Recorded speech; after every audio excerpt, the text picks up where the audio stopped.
So how far are parents responsible for their children's doing, or how far they will be punished by God or rewarded by God and thereafter? This is a very complicated question, in fact. Parents are responsible for the upbringing of their family, their children, etc. And I remind you of one hadith of Rasulullah sallallahu alaihi wasallam, kullukum ra'in wa mas'ulun an ra'iyatihi. Everybody is like a shepherd. He is tending the sheep which he does not own. So, as he is answerable before the person who owns the sheep, so all of you are answerable before me. Husband is answerable for what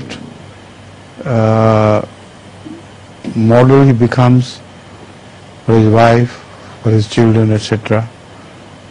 And the wife becomes answerable for what model she becomes for her children, and also in a way for the husband as well.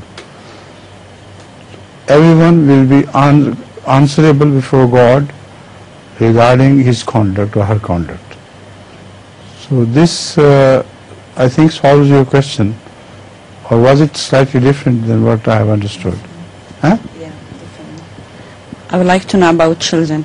Are they responsible after some certain ages, 16 or 18? No, after a person has grown of age, has come to his age, he himself is responsible, of course. But still, such people live in the same family many a time, grown-up children.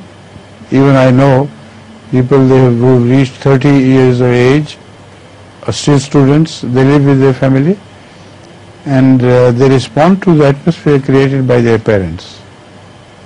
So they are responsible, of course.